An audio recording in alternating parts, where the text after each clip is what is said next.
every fucking hour and shit. You're a free Bitcoin. You're a faucet. You're a faucet. I'm a leaky faucet. Depends on which porn is playing. Oh boy. Oh crap, are you recording? Yep. Is this the pre-recording chit chat? No. Okay, that's cool. You want to start off or shall I? No, I'll introduce to it. Alright, you'll open it up? Yep. And then I will leave it to you, Newsmaster. Newsmaster. Newsmaster. Open up the pit!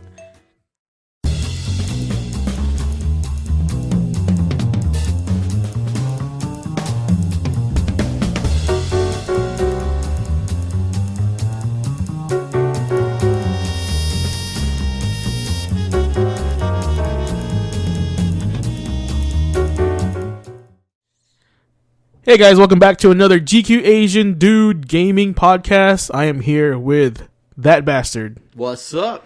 And it's been, like 2 weeks since we last talked? I don't know about that. You were busy with your side hose. Yeah. I heard that other podcast. I know you're cheating on me. As a man with a plan, he always has a plan B. So what? Hey, wait a minute. So if you don't show up, hey, I don't show up. You get replaced. I was prepared, fool. You know what would have happened? I would have not have talked about some fat grandfather killing his grandkid. That stuck with me when I heard that episode. The difference with that one was that it wasn't just gaming news; it was like all news, all over the place, random news. That's what we picked. It was very modern, but that was still pretty cool. It was still good. You guys did a good job. I liked it. It was just like, do you ever watch JK films or JK News? Not off the top of my head. I listen to more Philip DeFranco than... Okay, so the way JK News' format is, they present a news article and they talk about it. They discuss it like in an open forum, but like they joke around. They don't like professionally talk about it like we do. We professionally talk about it. Do you know? Okay, first of all, do you know the difference between being professional at something versus an amateur? Actually, yes, and I would like to point out that I'm mostly semi-professional, but I do understand what you're saying here. Okay, well, what is it then? Well, for one thing, delivery. The other thing is the topics presented. Actually, I don't know. I'm just making shit up. Yeah, that's what I thought. Yeah. And I curse too much. That's honestly, what I thought. So the main difference of the main difference between an amateur and a professional is actually you get paid for one. So if you're a professional, basketball player, it's because you get paid to play basketball. That makes sense. That's the only difference. Like the rest is just semantics. Huh. Right. So, if you go on YouTube, you get paid to be on YouTube, you're a professional YouTuber. Versus, say, a hobbyist vlogger. Yeah. Yeah. But as soon as he gets paid, he's a professional vlogger. Yeah, I can see That's all that. it is, yeah. It's kind of lame, but, so it takes away that, you're a professional? No, you just get paid to do that stuff. My thing is, as a writer and even as a musician, one of the things I like to point out is that there's a line in the sand. Now, yeah, I'm never going to dog on anybody who uploads to, say, LiveJournal or fanfiction.net or whatever have you. Oh, my God. For the record, we're not sponsored by anybody. Fanfiction triggered me. Fanfiction. Oh, triggers. Oh, fanfiction. Sephiroth xCloud. xCloud. Oh, man. I missed you, laddie. Always did. No, I'm just saying, there is a line in the sand between being a published author, even self-published, versus, say, LiveJournal, DeviantArt, or fanfiction. Yeah, no, there's a clear difference. I think there's a difference if you're actually publishing a book versus someone that's just publishing on blogs. Yeah. But with that stated, still respect. Nothing but respect. Just saying. Yeah, I got you. Anyway, Duder here, or / ThatBastard. That B. Who's Thomas Duder? Yeah. It's okay. I'm actually Thomas Duder at my new podcast as well. He's Blockchain Renegades, and he's Thomas Duder before 5 p.m. Yeah, pretty much. Yeah. I'm JJ Blackstone on the weekends. Anyway, he's going to be our newsmaster today. So which article are we going to do first? Well, I was wondering if we could talk about the Belgium pushing the ban to loot boxes in Europe. I love it, and we always talk about loot boxes eventually on this fucking show. This show has turned into We Hate Loot Boxes podcast. That's pretty much the last 3 episodes. We've been talking about loot boxes. It's funny because usually whenever I'm on other gaming podcasts, like the Hooligans, or that one time I was on Two Asian for You came and choked us out. That's right. But one time we had you guys on our cross collab where you choked us out. Yeah, that was great. One of the things I hate on is modern day DLC practices because it is not what we were promised. And loot boxes, well, who didn't promise that to you? Dude, video games in general. Also, this entity called video games. Sony, Sony, EA. EA's been around since practically the beginning of modern day gaming, and this was never the promise of DLC, loot boxes. Loot boxes is like I'm not going to say loot boxes and microtransactions don't have their place, but the way they're being implemented are freaking disgusting. Okay. I'm not playing devil's advocate, but let me explain. There's actually only really two people that do loot boxes. It's EA and Activision. Think about it. I can't argue. I cannot argue that. Right. So, and EA and Activision, they just happen to have like two of the biggest franchises in the market. They're hella disrespectful. Have we talked about in the past couple of episodes what happened with Star Wars Battlefront 2? Yeah. People know. People know. We talked about it already. Yeah. You know, and yeah, we know it's a scam. It is. And Belgium and a couple of other places in Europe too, I do believe, are now behind pushing, to ban them outright as a form of gambling. That's even true. More so gambling. Did you know that in China, the Chinese government wants the acquisition rates for certain drops from the Blizzard's loot boxes? They increased. They wanted no, they don't want to increase. They want to know what the rates are. What? That's actually how many you want to bet some of the politicians are like, I've been playing this fucking gacha game for not month. Even that. I want Gilgamesh. They're probably at first they were like, oh, it's fine, and then all this news started happening, and they're like, oh, okay, there's one more thing we can censor. Yeah, because ripping off Chinese people is not good. Unless they're the ones doing the ripping off. I'm just saying, it's Communist kind of people historic. don't rip people off, man. Smug. Smug. Oh, man. Well, I don't know about China, but all I know is that there are several places in Europe now that are completely against these, especially because they're being aimed towards children. Yeah. So it's gambling for kids. Exactly. And I can see why they would want to step in and either change it or even just, like, they're going to an extreme, flat out censoring it, just flat out banning it. So I understand. Would you consider those, like, 25-cent machines that hold those eggs and has a little toy in it? Was that gambling back in the day? You know what I'm talking about? I know exactly what you're talking about. And back in the day, nothing. They still do that. 3 years ago, I actually spent 75 cents and got a big, stupid rubber ball because I'm a grown adult. I'm a grown-ass man. I'm going to do what I want. Yeah. Anyway, was that gambling? No. At least I don't think so. What's the difference? Well, consider this. For one thing, money is involved. Money is involved. No, I mean real money, not 75 cents. Nobody cares about, about change. Nobody cares about change. Oh, okay. Nobody cares about change. Okay. When you're spending $5 and you're spending, and it opens, that's the other thing is, so there's a level of amount of money that makes it gambling. I would actually say yes. Well, so how do you explain penny slots? I don't even do penny slots. That doesn't matter. It doesn't matter what you do. I want you to answer. How do you explain penny slots when it's gambling? Nobody cares about penny slots. Okay, so you don't have an answer, is what you're saying. Kind of, yeah. Okay, there you go. I at least admit it, though. I admit it. Okay, no, that's fine. You caught me off guard. Oh, that's my job. True. Yeah. Consider this. A person can sit there and pop in quarter after quarter on. Let's not even go with those little stupid bouncy balls with the little vending machines. Yeah. Let's say video games. Egg things. Video games in and of themselves, like in the arcade, they were purposely created to take your money. Oh yeah, like the old Ninja Turtles game. Oh yeah, or the old X-Men game. It's designed to eat up all your change. Yeah, there was one game which was purposely done. I don't even remember which one it was. Not Polybius. That's like an urban legend. I think any SNK game. Like, hey, have you played SNK games? Yeah, they're great. They look great. They play great. But like, have you ever played King of Fighters? When you get to the last boss, it's like fighting Skynet. There's a reason. Well, yeah, especially the Geese Howard era. Yeah, it's crazy, man. Yeah, not Geese Howard. Oh my God, Rugal. Yeah, that's a bastard. Rugal Bernstein. Oh my God, but he is the inspiration to some of my best villains as a writer. Burt Reynolds. Blonde Burt Reynolds. He looked like a really buff Burt Reynolds, yeah. Yeah. It was that mustache, baby. I actually didn't like the fact that they brought his kids in. I'm just like, bring him back as Cyber Rugal. I don't care. They did bring him back as Cyber Rugal. Yeah, but then they killed him again. I don't care. Yeah, how many times are you going to have to kill Rugal? 5 times. Give me Rugal 5 times, I'll be happy. Man, he's dead. Just let him stay dead afterwards. I think we did kill him 5 times. Because he was Rugal, then he came back as like Super Rugal, then we killed him. Wait, wasn't he Orochi Rugal? Omega Rugal. Omega Rugal? Yeah, that's when he was like half cyborg. Like, dude, you killed him like 4 times. Oh my God. And then you beat his kids up. Yeah. Well, no, and then the story changed, and you started fighting like this paramilitary group called Nests, I think. Were they paramilitary or were they just like? I thought they were a drug cartel. I don't know, but it was like because they kidnapped Kyo Kusanagi and they used his body to make more like soldiers. Well, yeah, Kula Diamond, K-Dash. No, have you heard of Chrysalid? Yeah, Chrysalid. Yeah, so he was 99's boss. Yeah. And then you find out that he's just a clone or he's just a crony of the program. And then the next one you fight a guy named Zero, but he's just a clone of the other Zero in the next game. But then when you kill him, you fight the real boss named Ignis. Yeah. And that guy was a bitch.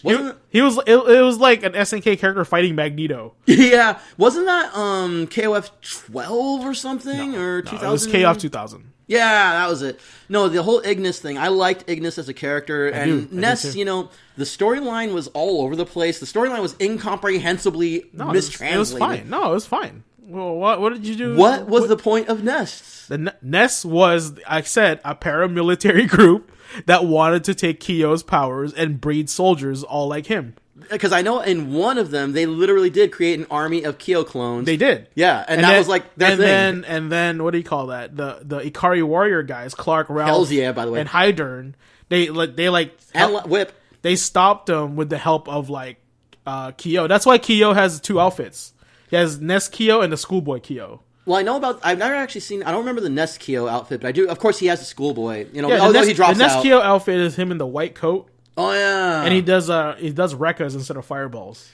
I don't remember that part. That's because you don't play video games. I play video games. No, you don't. I do know that he lost his power. No. No. Not Shingo. The other guy. Iori lost his powers. 2. What? 2. What? You lost him 2. Oh, that was during the freaking not 2013. Judging you harshly right now. Oh my god, Ash Crimson! I want to sleep with him. That one. Okay, yeah. Ash Crimson jacked him and Chizuru's powers, Yep. And Kyo was the one who had it, who was like the last one, the Megatama or whatever. Yeah. The flame one, the flame jewel. So the arc goes Rugal arc, right? Yeah. The K- arc / like nests. Dream match episodes don't count. Dream match is like Tekken Tag Tournament. It doesn't matter. They should matter though. The dream matches were great because they brought back Vice and Mature, and then they brought him back for real, and I loved it. Yeah, great. My favorite character is in Dream Match, and he got retcons. It doesn't matter. Wait, are you talking about? No, I'm talking about Yashiro. Oh, what? So anyway, and then after that was the Ash Crimson saga, where Ash steals Iori's powers and he wants to like screw all of them over. But didn't that get retconned in a time warp? Yeah, and so in KOF 13, like Ash's ancestor from the past or whatever, like holds a tournament, like tries to murder everybody and tries to like change the future. But then Ash kills him, so since he killed his ancestor, Ash never existed. So therefore, changing the timeline of King of Fighters 14.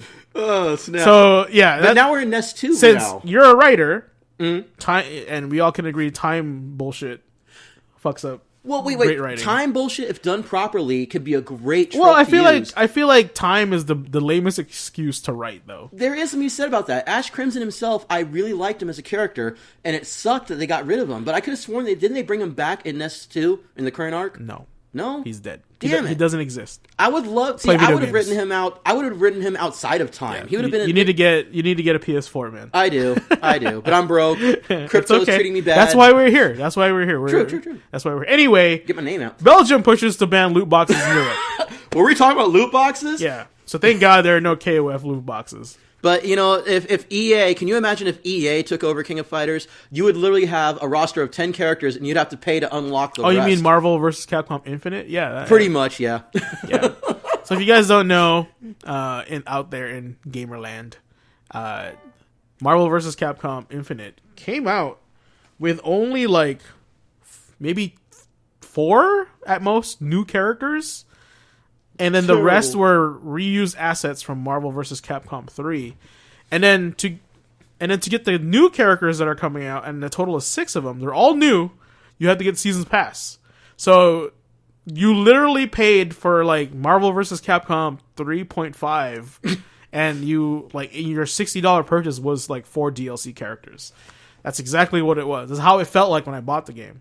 this is actually, and I've brought this up before in previous episodes, but it is true. This is indicative of terrible modern day executive thought. This is terrible. It is. Yeah. Charging $60 full freaking price. It's even worse if you're in Canada. Once again, Star Wars Battlefront 2, Canadians paid $80. You can't see this, but I'm shaking my head like no. He's shaking his head. Yeah, but because I know too much. Right now you're complaining, and I'm like, you're wrong. How is that wrong? Okay. Because here, I'm gonna tell you why. Yeah. Okay. So what's the power of our dollar? Right. It like the dollar in like 1970, like $6 is equivalent to $18 right now. Right. So the cost to make video games have greatly escalated.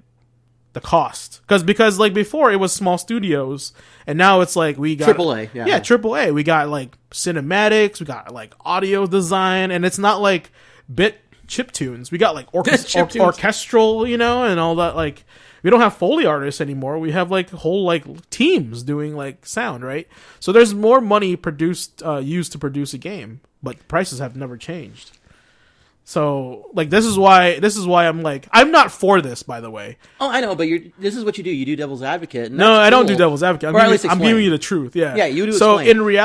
in reality, games should be costing you, I would say, at least $80 now, at least for AAA titles, not indie titles. Okay. Right? No, that's and certainly not. Right. We don't talk about cell phone, mobile games. Yeah, those exactly. don't count. Here's my problem is that Okay. You can buy a hard copy of a game for $60, but the digital copy is still the same price. What's up with that? You know what I'm saying? Like, that's exactly what I was going to bring up. Yeah, I agree. I was waiting, and you could hear my thoughts. I could see you over there, looking at the corner of your eye, like, siphoning my thoughts. I'm not pro video game companies. Oh no, I am pro truth. Like, but that's the reality of it. Is that they do make money. If they were just to put them out there at $60 a game, if they did it at $40 a game, AAA by word of mouth alone, they don't spend that much money sometimes in marketing. Here's the problem. It's because they don't want to be transparent with us and never share the actual like cost of a budget of a game. No, understandable, yeah. And that's their problem because now, like, Star Wars Battlefront 2 was probably like, one could argue it could have been like a $50 million investment to make that game, right? But they barely made it to make the base game, to sell it the base game without any DLC purchases. They're probably, let's just say they have to sell 1 million copies, $60, $60 million, right? Yeah. So, like, that's it, right? They made $10 million more. And then the rest is literally extra with the DLC, right? But that's the thing, and I've talked about this before, morality in profits, morality in business. Where do you stop milking the audience? Right now, EA is suffering, and they deservedly so. They are suffering a hella huge backlash. The thing that you're missing in the information here is that they did that because people are buying it. And so, but the problem with this situation is that they did it too much. Exactly. There is a line. Right. There is a limit. There is a line, for sure. And when the line becomes, I'm going to buy this loot box so I can have a higher defense than you, since you can't afford it. I'm better at this game because I have more money. That's exactly why. Pay to win. That's no different than a mobile game. Keep that in a mobile game. That's fine. Now, here's the thing. I would have zero problem with this if the game was free. Exactly. That's why I mentioned pay to win. Yeah. I was going to point this out. If it was free, that'd be one thing. But what they're doing is that they're dicing up a fully done game and forcing you to pay to unlock stuff. That's true. It's day one DLC. Yeah. Well, the big problem was that, like, you got Vader and Luke Skywalker, your top two like main characters. Oh, yeah. And if you buy the game, even if you bought the $100 version, which there was a $100 version, oh god, you still had to unlock them by playing, and you never got them immediately. And I think that's wrong, because when people pay extra money aside from the basic like standard edition, they need an incentive to spend that extra $20 or $40. They just need proper compensation. Yeah, Give them proper value. It's like, to what they're spending. If I'm going to spend $100, all those characters better be unlocked. Now here's a question for you. Yeah. What about grind to win? Is grind to win anywhere even close to something like as bad as pay to win? Like, would the people have complained as much if there was only the grind to win option? Because I know there's you can grind for hours. Yeah. Although In Battlefront 2, they did. I think I talked about that last episode. In fact, they did limit people, and still are limiting people to how many points you can grind per day. Yeah. Because it's already like no, it's not. It's not that. It's not grind per day. What it is, it's no matter how good or bad you do, you are capped. And they're just still wrong. Yeah, for sure. For games, so it's right now it's on the publisher side, it's a win-win for them because you got to buy, right? Yeah. And if you're not patient enough, because all they're doing is really feeding off the human instinct of impatience. They're trying to force their video games to be, at least in Battlefront, to become a MOBA. Whoever designed the reward system for this game was probably a lead designer for a mobile game. Because like Candy Crush, you gotta wait like 5 minutes to get your stamina back so you can play again, right? But really, does Candy Crush count as a game, though? Well, but you're right. Well, that's irrelevant. What I'm saying is that they're feeding off people's impatience. So like, doesn't matter if I have to wait for stamina. In this case, the stamina is you grinding to the next level to get your new loot box. So they're like, oh, I don't want to do that. I'm impatient, so I'm gonna buy loot boxes. It's no difference. Like, we're not stupid. But it still comes down to the same thing. This is not a free-to-play game. It's not a mobile game. And that's the big problem. Is that people spend $60 on something, but here's the thing. This is why they added a single-player mode. Because in Battlefront 1, they didn't have single-player. Oh. So people were like, oh, I'm just playing a multiplayer game then. Right? So they were like, kind of. So now, it's like, okay, so they don't complain, we'll add a single-player mode. But hold on, Star Wars Battlefront 2. You don't think I noticed. Your single-player mode is just reused assets from your multiplayer mode. Oh. And then all the characters in there are all just scripted models off your multiplayer mode.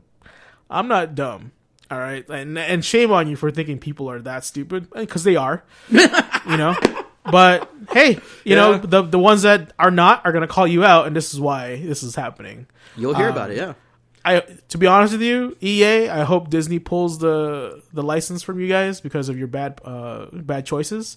But at the same time, your game looks great, plays great. It's just nobody wants to mess with your system. Bad decisions, bad executive marketing. I hope the Disney or the Star Wars license is given to somebody responsible and knows what they're doing. But let's I'm just gonna make this honest. You make good games. It's just the stuff you put in the games is what makes us not want to play your games. The thing is, now from a business point of view, they should have stopped and really looked at themselves the moment they were voted in as the worst gaming company of how many years they've won that prestigious Razzie title.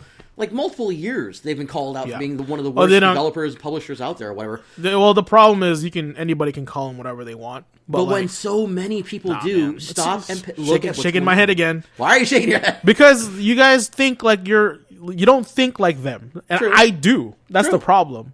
That's the problem. Is that I know I've been in those seats. I know what goes on in conversation. And yet, if your audience is telling you suck, you should really figure out why. No. Is it because they're wrong and you're actually awesome, but they're your audience? You know that meme where am I just disconnected? Skinner from Simpsons, yeah. Or am I just no, disconnected it's obviously from the children? them. Yeah, it's the children that are wrong.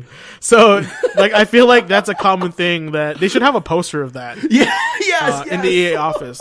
This is why they don't listen to you guys. No matter how much you guys bitch. I want to hear this. Right? Yeah. They still made money.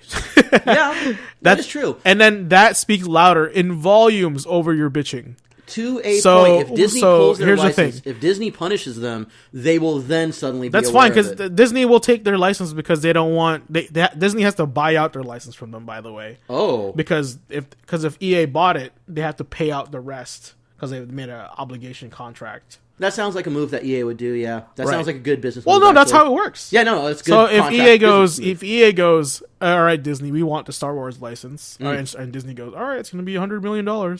Right? Let's just say that, right? Yeah. And then okay, cool. And then they have like a 5-year contract. And then maybe, I don't know how long they want to do the math on that, of like 50 million or 100 million divided by how many times left. Yeah, right? yeah. And then you get the remainder. And then Disney will pay for it just so they don't have the bad publicity from EA because it's Star Wars, right? Unless, I'm actually curious if there is a breach of contract clause in there. Because if there is... Yeah, I don't know because I don't know what the we don't have that contract. Yeah, exactly. but probably what's going to happen. And it won't be a breach of contract if EA doesn't want to sell it. Well, no, not if. No, I mean, as far as forcing them, if there was a breach of contract on behalf of EA, if EA screwed up, I don't think so. Then Disney would be Disney. I mean, they don't have. This is not a weaker company. This is Disney. They own law. They own lawyers. So that's going to be something where they're going to jump in on that and just take care of business. You know what I mean? But I don't think that's going to be a big problem. But that would be. I think we should definitely do an episode if that happens, though. If Disney and EA go head to head, that would be pretty. It's like watching Godzilla going up against like Mothra right there. That'd be some interesting stuff. Disney would swallow EA. Yeah, easily. But it would. Well, so would Godzilla to Mothra. Yeah. But of course, I'm also biased. Gojira siempre. Anyway, we're detracting from. We derailed so hard, dude. KOF, baby. SNK forevers. The point is, loot boxes, when you want to make money off loot boxes, you're going to fail. But here's the thing. I say that as an educated consumer, right?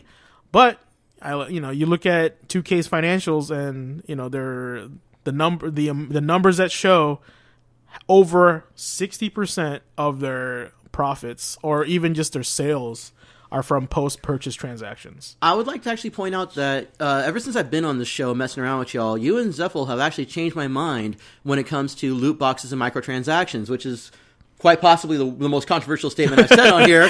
But it's true. No, you guys have actually changed my thinking, and I am actually willing to accept that under the right conditions, in the right situation, then loot boxes and microtransactions can actually add to the gaming experience. It depends on what's being added. I think that's exactly. Yeah, I get it. Like proper situation. Full game should always be given to the customer, right? Yeah, but I agree. But here's the thing. This is why they don't.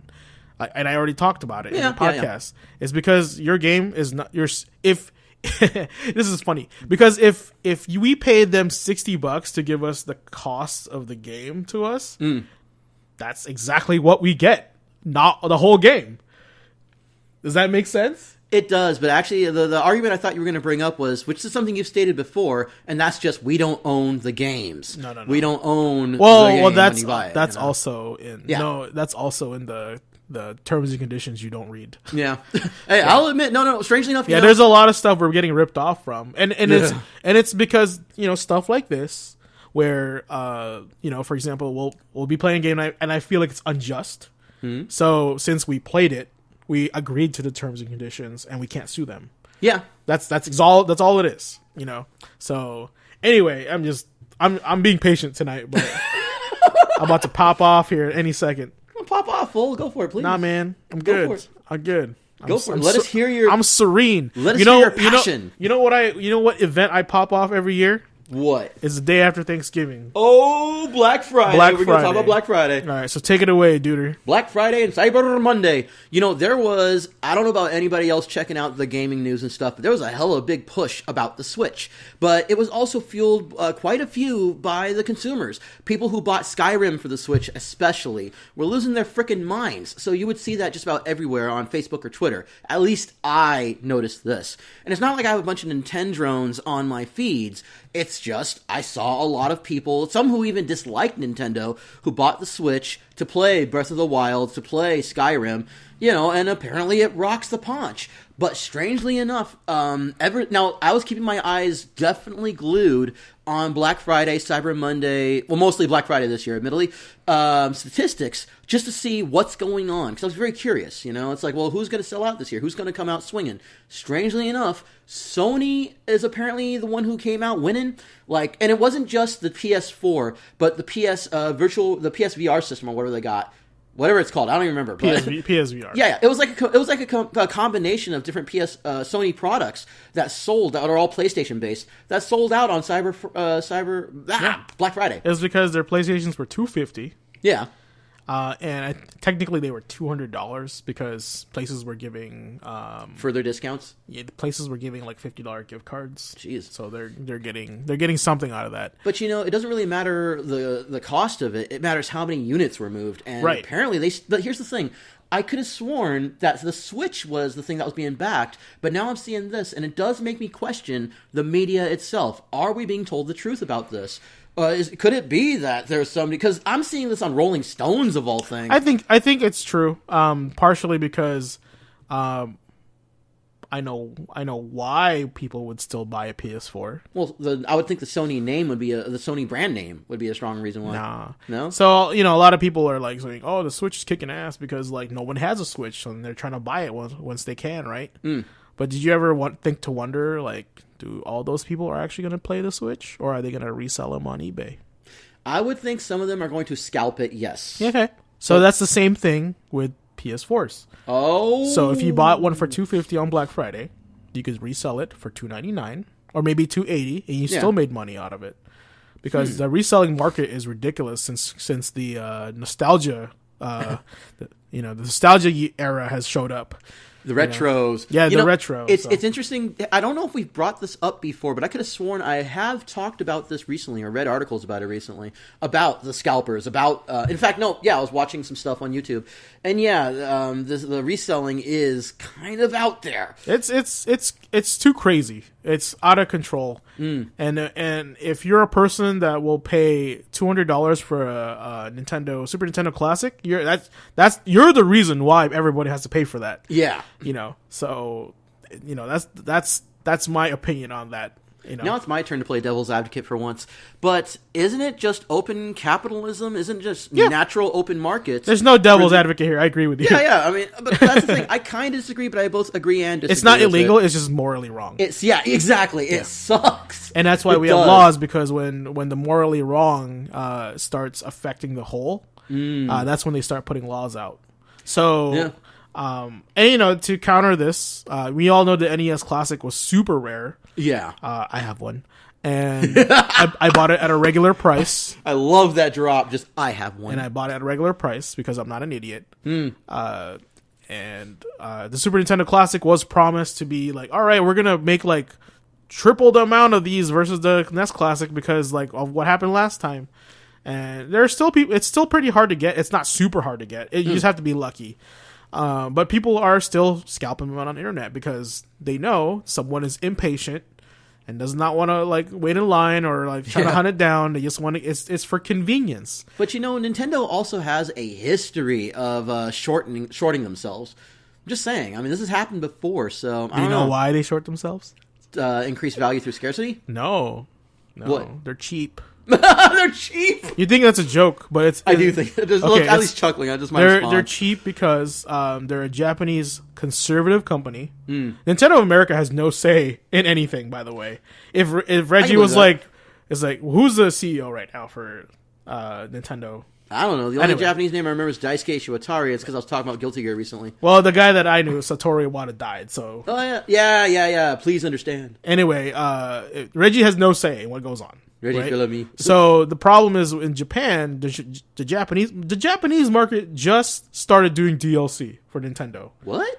Yeah, they never did DLC until like a year ago. I didn't know that actually. Yeah, so learn your stuff. Oh please. Anyway, I come here to learn. That's not the point. The point I'm trying to make is that they're behind on times, way behind. That's why the Wii failed. Or the Wii U failed. The Wii U, yeah. But plus, they didn't have like 5 games for the Wii U. The Wii U was like there's a lot of problems. There's a lot of problems with the Wii U. It was bad marketing, and second of all, for any developer to make a game for the Wii U, they had to hire a whole nother team to develop it for the pad. Jesus. Which, in case if I was a developer, I'd be like, why do I need to spend $100,000 extra or something to hire people to make a game for the Wii U when it only has like an install base of 30,000? Yeah. Right. But Sony over there doesn't need to hire a new team, to make it on PS4. So that's that's the mentality behind that. Yeah. Anyway, I'm saying that Nintendo is a conservative company, and a Japanese culture. A lot of people don't know this because they just think Japan's a bunch of weebs. Wait! I need to point something out. No, a weeaboo is if you're an American and you think Japan is besto number one. Anyway, I just think weebs is like a nerd to me. You can't call them weebs if they are Japanese. Well, are they a weeb if they love American things? No, they're Westaboos. It's kind of like you can be a Koreaboo if you're into Korean. So why is a Japanese weeaboo? No. Actually, strangely enough, I can answer this one. Okay. You do remember the Scub commercial, the Scub comic, Scoob or whatever? No. I'm pro Scoob. I'm anti Scoob. There was a comic. I don't remember the guy's name, but he did a bunch of these comics, and it was like the most famous one was I'm pro Scub. I'm anti Scub. They start fighting, and it shows a case of gel with the word Scub on it, and it never explains what scub is. Well, at one point in time, he did a comic where these guys were talking, it was a business thing, and goes, and yeah, for the corporate weeaboos, and one guy stops and goes, wait, did you say weeaboo?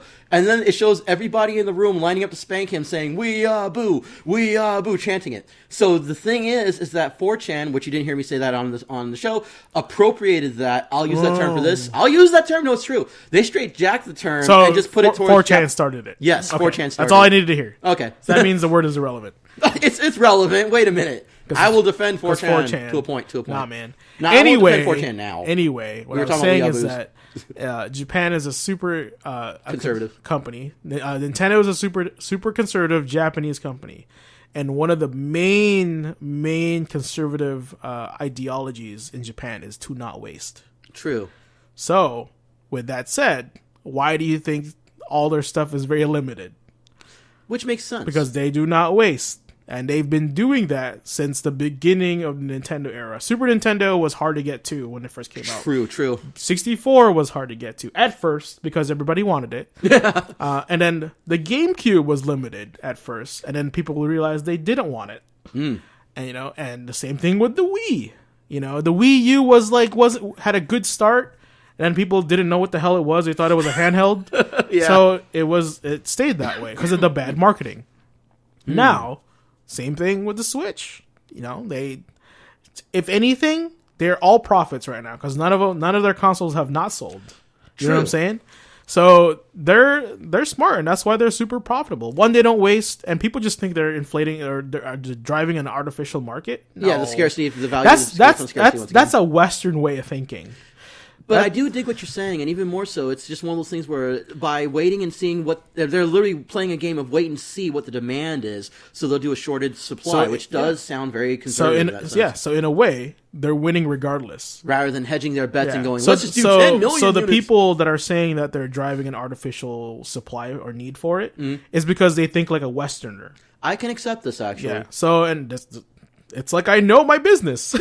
I don't knock on you for that. I only knock on you if I think I have a reason. I know. If I think I just hate it when people just have this super crazy argument on the internet about oh, Nintendo is this. I'm like shaking my head. I'm like, you just don't know, man. You didn't work in a corporate setting. You don't know the culture.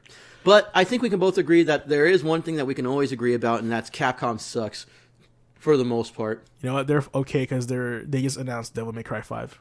I heard about that. Yeah, I'm alright with that. The fact that they're just going to go back and hopefully but they're not going to do Ninja Theory again, which I know you like them. I did not. DMC Devil May Cry. DMC was a fun game. It's just DMC Devil May Cry. But it's for the sake of that game, it should have just been called something else. Yes, they could have had a completely different. It could have been like Dante's Inferno. Which wasn't that bad of a game. No, I'm just saying they should have called it Dante or Dante's Divine Comedy or whatever, or something. Divine Comedy, yeah, or something. Just don't call it Devil May Cry. Oh, you know what? Just call it DMC. Don't even call it Devil May Cry. If they had done that, I think I might have accepted it more. Strangely enough, and I think a lot of people. This is the funny part about this game is it's a good game. It's just people are so emotionally butthurt by it, and the lore. Honestly, even I argued from the point of. I remember you and I went at it a couple times. So this is a pure example of fanboyism. Yeah, because they didn't look at the game objectively. They looked at it because they got burned because they wanted something else. But it doesn't help that Ninja Theory came at the fans like middle fingers in the air, grabbing their crotches practically. It even did it in the game where he put on the white mop. It's because they're British. They don't care about you. Should the artist care about the audience? I'll actually say, for the most part, yes. 90%. Do you care about your audience? 90% when you write your books. 90% of the time. I write for myself. Well, 90% of the time they cared, and then the 10% was Dante going, "Not in a million years." Dude, 90% of the time, not in a million years. I would flip that script, bro. Nah, man. 10% of the time. There you go, fanboyism, folks. Right there. To a point. Fanboyism. I get it. No, trust me. I love OG Dante because the point of the game was like stupid, crazy action. Yes, but yeah, I get it. But DMC wasn't a bad game, and I'll fight you till the end on it. Oh yeah, please do. I don't mind. You're one of the few people. But the thing is, I still love OG Dante. Oh yeah, and I do not doubt that. I'm not saying you gotta love OG Dante or not. I won't say that, bro. Yeah. Come on. But have you even played it? Huh? Are you just like protesting that game? No, I played it a little bit. I It's didn't play actually a lot of it. a lot more fun and more accessible to the common person. Than, I will admit on the podcast, on the show right now, I will admit the gameplay was good. It was very tight. The controls were sweet and fluid, right. and he did move great. Yeah. But the one thing I will actually argue about is a lot of people, which is funny that we're now talking about DMC Devil May Cry or whatever, Derail City, Suplex City, but derails. But the biggest issue that I had was people talking about, it brought so much new to the gameplay, and no, it didn't. From what I played, it didn't at all. It was the same damn thing. It's the same game with easier controls. DMC3, DMC4 with easier controls. Yeah. It's the same game with easy. Whoever said that? Quite a few does people, not play video games. Oh yeah.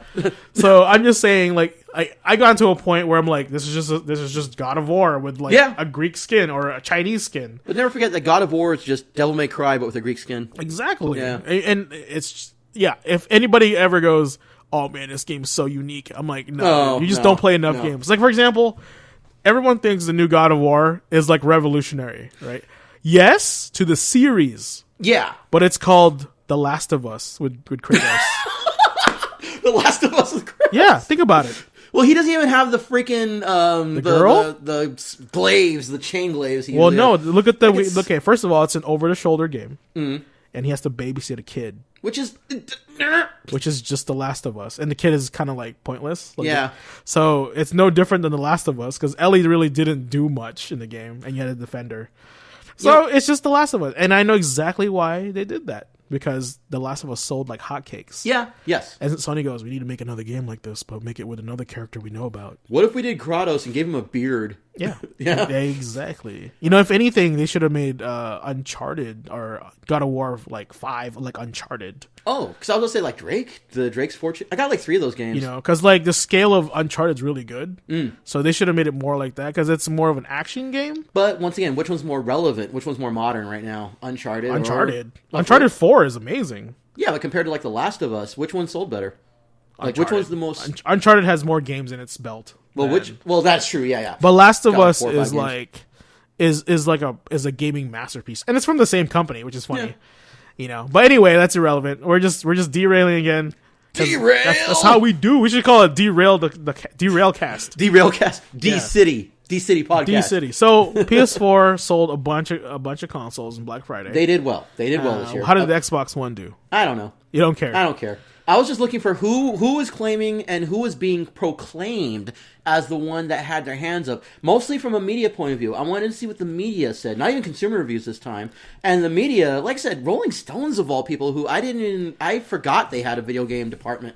But, you know, I'm just saying. There's probably like they probably hired one guy and they were like, hey man, you know, video games are really popular now, so we need to add a video game section in our Rolling Stone magazine so we can be relevant. Pretend like you play video games and get on it. Exactly. No, that sometimes I feel like Forbes has a video game section. Forbes. Yeah, Forbes is actually on the list. Yeah, on Google and I'm like, why?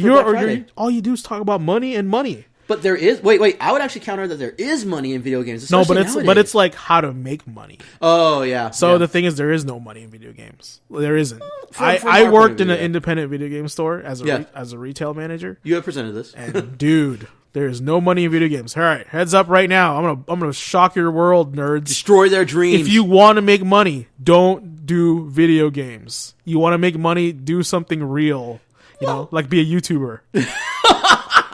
You get paid to entertain. It's pretty much being a online hoe. But first, be prepared to be demonetized in your very first episode. Yeah, that's true. Make certain to get your Patreon on, and above all, sell out. If you're a thirsty and eager entrepreneur that you want to start your own business on your own time, Patreon, and you're a creator, YouTube is the way to go. And if you like video games, combine the two. Or design and make video games. Make your own code and all that stuff. But I'm telling you right now, don't do retail. Don't own a video game store. It is very difficult. The margins are so small. You gotta love it in order to like it. Correct me if I'm wrong though, but isn't there more money in just straight up indie games at this point, especially indie retro games? Yes. Yeah. I mean, so the best example of that is Cuphead. Yeah, the most recent example. Didn't Super Meat Boy beat out Cuphead in Oh yeah, money? well Super Meat Boy also costs a lot less to make. That's also true. It's like 2 guys. Yeah, they didn't have to remortgage their house like Cuphead guys did. Yeah, and we don't talk about Phil Fish ever. Phil Fish, hopefully he's dead, ass up in a gutter right now. You do not deserve. What was it? What was the You don't hell? deserve a sequel. What was this game's name? It was Fez. Fez. You don't deserve Fez 2. Oh my god, dude. Say what you will about Notch, but Notch is at least entertaining. Freaking right. Phil Fish. Man. Phil Fish is an episode on its own. Yeah. Okay, so next one. What do we got next? What do we have next? Yeah. Bring it up. Oh, well, it's your article. I don't even remember what it was anymore. Hear that, folks? We derailed Exposed. so hard. Exposed. What does We that say up derailed here? so What does that say hard. up here? I don't even... Oh, yeah, Uber. I'm blind. You know I can't see the writing that small. There you go. It's bigger now. Thank you. So yeah, Uber paid hackers to delete stolen data on 50. Yeah. Oh, snap! Uber. What? Okay, so was it I forget already. Was it bigger or was it less than the Target hack? Do you remember the Target? I know credit card nothing hack? about this article. Oh well, there was a hack a few years ago of Target credit cards, credit card swipers at Target. And this jack, Uber was worse. Yeah, Uber was worse. 57 million people got their data stolen. But here's the really bad thing about it: Uber paid money to have it covered up and made it seem like they did it on purpose. Like, you know how they purposely will hire a hacker to test their security. No, they just got flat out hacked and ransomed. So what we're seeing now is a lot of butthurt and bad feelings. Seriously. So instead of Uber paying hackers to secure their system, No, that was a lie. So no, that's what I'm trying to explain. Yeah. They paid hackers to delete the stolen data, so it would seem to the public that they were doing them a favor. But it was just straight up ransom. That was the thing. What was ransom? The data. The hackers straight up ransomed. They said, "Give us this money," and Uber did, and then I think paid them a little extra or whatever to make certain that they deleted it. Okay. We got the. So they article paid up. the same. They paid off the hackers to not take their data. Is what you're saying?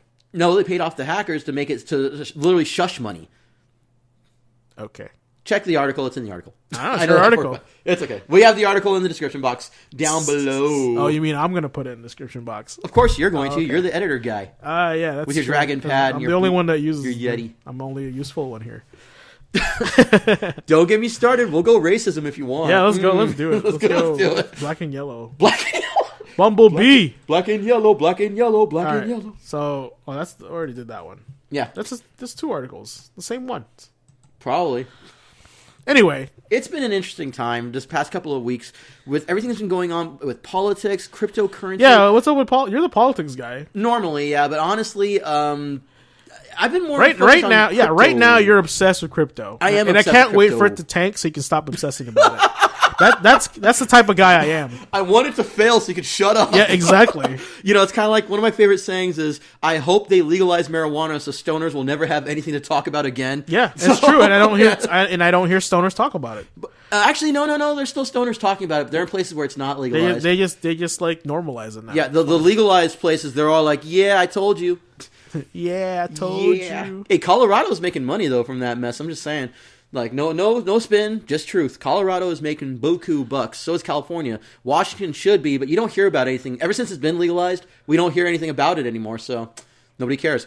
Nobody cares. Crypto, though, crypto is an insane ride, and right now the only thing that would make me stop talking about it is honestly if it did get co-opted by the megacorpos. I'm gonna do it. If it's no longer the revolutionary tool of the masses, we will hear about it. I'm gonna talk to some people that I know in the corporate world. I'm like, hey guys, I'm going to crush your dreams. Bitcoin is where it's at. You guys need to buy it all out so these guys, because my friend can stop fucking talking about it. Stop talking to me about it. You're just mad because I ain't brought J Block up yet. We'll be making that money, though. It'll get there. I mean, I got to fund my dreams. that's fine. I'm just saying. Make my own investment group. You got to balance it out, man. This is what Exactly. happens. If you go too in on it, you're going to be hella disappointed. That's true. But right now, I'm just trying to get it to the point where it just pays the bills. If I can make one thing pay the bills, I'll be happy. And then it goes from there.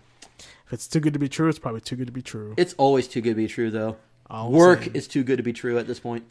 You know, I saw a thing on Facebook. It's not a good thing to ever present without evidence or anything like that. Facebook. You know, I was on Facebook and I shared it. It was there was some job opening and they wanted you to have a bachelor's and the starting pay is $12. Yeah, I saw Yeah, that. What job was that? I don't even remember, but it was just like, holy Christ. That's okay. so stupid. But that's life. That's what's going on right now, man. man. That's crony capitalism. I'm telling you. You know, guess what? What? I'm gonna share some good news with our last 12 minutes. Okay. We have 12 minutes? Yeah. So Bellingham is opening a Gamers Workshop. Ooh. I don't know where it is. It's probably in the mall. It's probably downtown. One of those two, right? About time. Well, maybe not Games Workshop, but I'll accept Games Workshop if nothing else. It's Games Workshop. Like official Warhammer. Yeah. And the recruiter just called me today.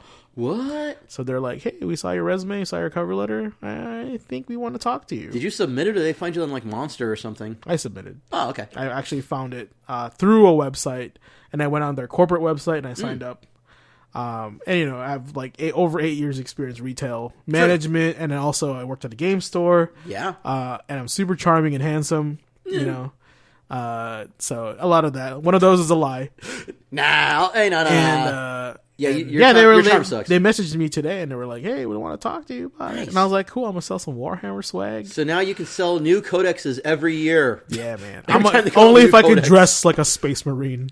And plus, you get to. Oh, that would be so cool. That would be so sick. You would pull it off. I would have to be like on some stilts, right? And I would have to wear an exosuit and then the armor. At least you got the shoulder breadth for it, though. You got I have like the shoulder and neck for a Space Marine. Yeah, what? Yeah.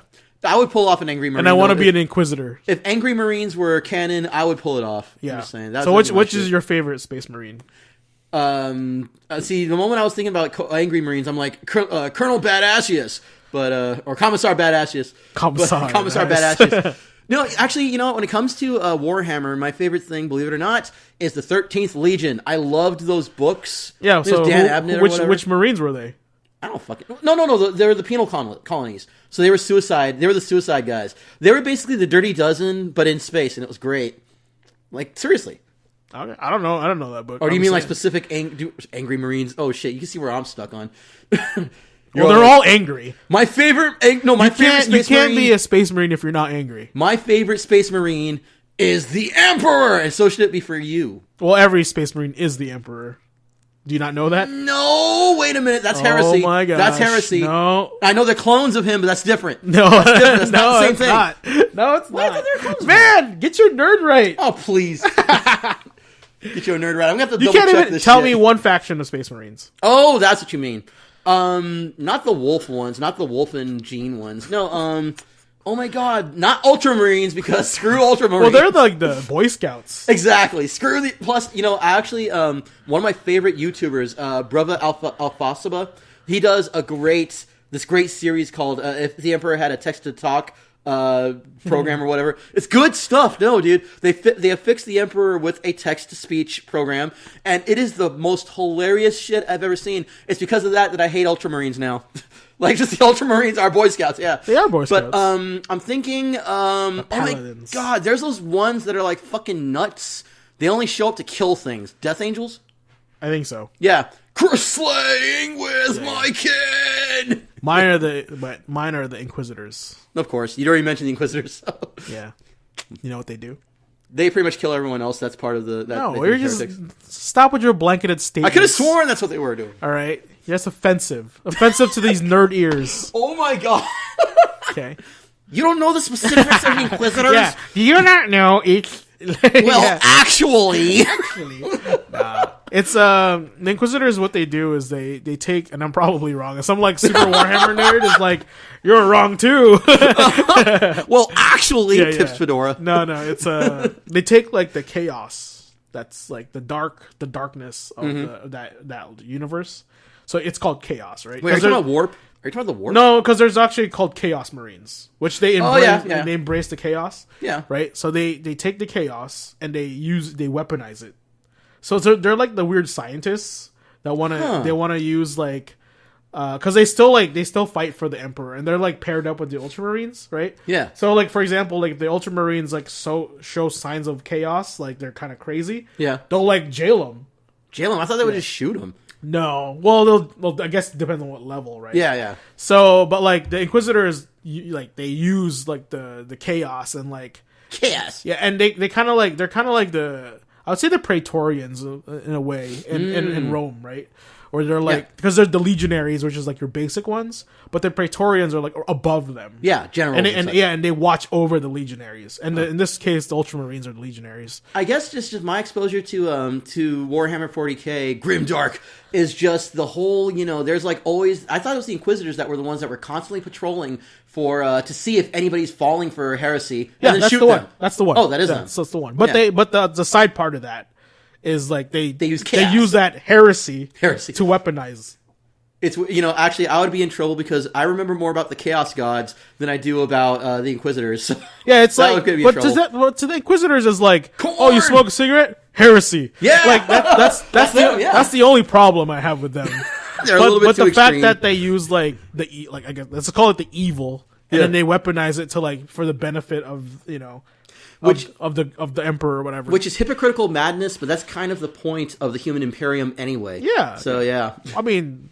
Yeah, if they weren't Xenos, if they weren't, and which I love how if the Emperor had a text-to-speech program, text-to-talk, Emperor TTS. Don't they have to sacrifice 4,000 people or something? Psychers, yeah. They have to actually sacrifice fools to the God Machine in order to just move between the warp or something like that. To keep the Emperor alive at this point. Oh yeah, for the throne itself is like a god. Yeah, like oh my god, dude, it's the most metal thing I've ever heard. Yeah, dude, you should really check that series out just because it is so funny. There's so much to read, though. I work at a bookstore now. It's so much to read. Oh yeah. But like I said, I highly suggest the 13th Legion as well, just because, dude, holy crap! You want to talk about bottom of the barrel badasses? It's good stuff. So they're just humans, right? They're humans, but they're like humans without power armor. They're just thrown into these. They're literally suicide squads. Okay, and that's where all their criminals are sent, is to the 13th Legion, and they're led by not an Inquisitor, but somebody who's pretty much as badass, like incredibly scary and frighteningly powerful. Mr. T. Pretty much.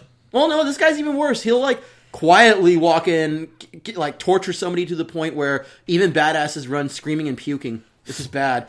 It's grimdark. So grimdark. All right. Was there anything else you wanted to add for the last 5 minutes of our podcast? Want to do some final shout-outs? Yeah, go ahead. Dude, I got a whole bunch. Why don't you go first? No, you go first. Okay. So I am in a new podcast. We're talking about crypto, which I will keep doing until you're tired of it and we make money. Blockchainrenegades.com is coming. It's a thing. I don't even think people... That fool registered the URL what is crypto? Today.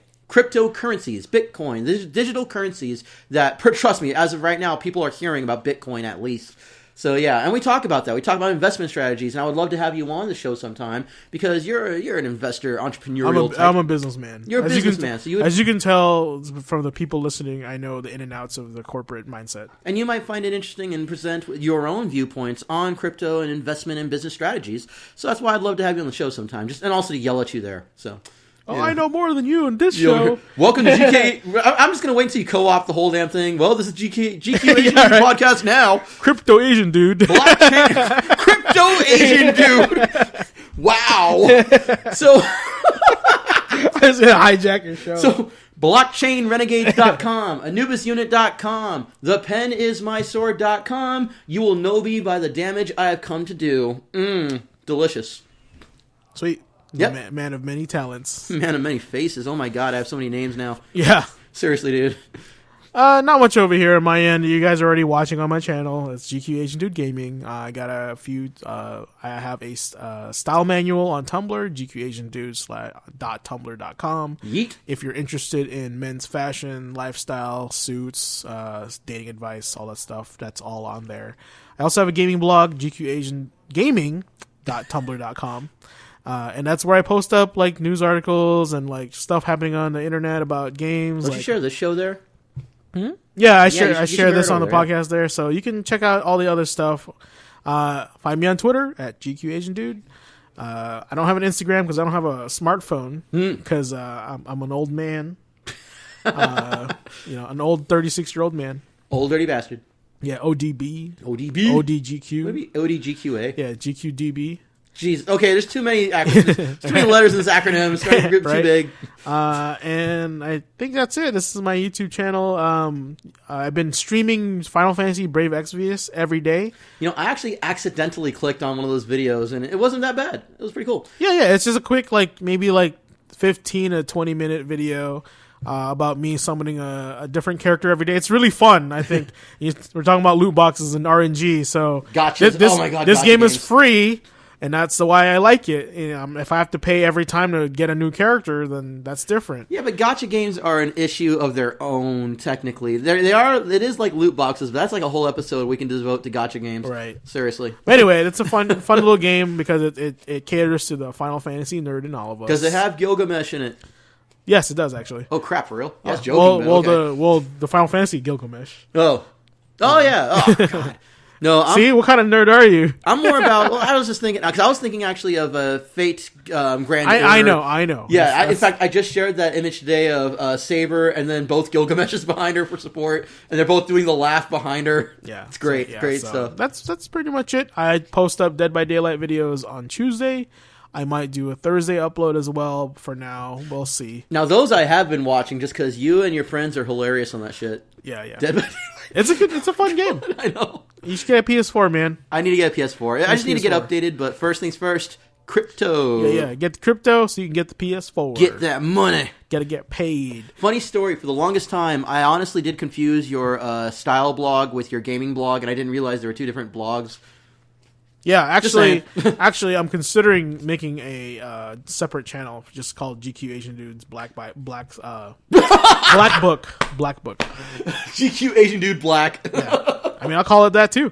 Oh man. Yeah, GQAzndood's Black Book, and it's gonna be like vlogs on how to pick up girls, how to talk to women, how to dress up, how to do interviews, all this old gentlemanly stuff that I'm really good at, but I'm too lazy to implement in my life. Get your odd job on. But hey, if I can help you out with the stuff I learned over the course of 10 years, I think it'd be beneficial to you, and I'm not going to charge you anything unless you want me to. And let's never forget that, and I'll be the first to throw it out there that yeah, you're a fashionable dude. Like when I get to that money, remember you did agree to be my fashion guy, so you know. As long as I can dress in all black, that's all that matters. But I want to dress in black fashionably. There's different shades of black. Exactly. That's all I'm saying. Painted black. And lots of textures. A lot of guys. You mentioned that before. Oversee texture, and there's a lot of textures for one color. All right. So and there's also different black. I mean, you know. Yeah. But if I can be all Vento black, I will. Vento black. Just give me Vento black. I want to be nothing but like floating gloves and a head. It's like, does this coat come in noir? That is the specific black I love the best. Is noir black. It's a classy black, right? Yes. You know, because that could be like, does it come in onyx or obsidian? I want a black corsage right here in the breast pocket. Yes. Yeah, see, and a black rose. Black rose, yeah. So anyway, that wraps up another episode of GQ Asian Gaming. I appreciate you guys listening and watching if you're on YouTube. Check out the other videos on there. Check out ThatBastard's channel, his metal group. And if you want to learn more about cryptocurrency, because that's the future, that's how they pay people in Blade Runner. Yeah. So I thought they paid them in cents. I mean, well, nowadays, you know, the proper high level, because you know, I also learned more about fiat and normal currency, and the fact that we haven't been backed by gold and we're backed by something called the petrodollar. I knew about 10 years ago, but I didn't know the impact of it until now. But beyond the petrodollar is hookers and blow, which is the true currency of the powerful and rich. So sex and drugs. Everything's powered by sex and drugs. Hookers folks. and blow. Just like my show. I'll trade you 5 redheads for those negative net sales on those things. And about 10 pounds of cocaine. Yeah. So anyway, with that said, thanks for watching, guys. See you in the next episode of GQ AzndoodD Gaming. Rock on. Peace out.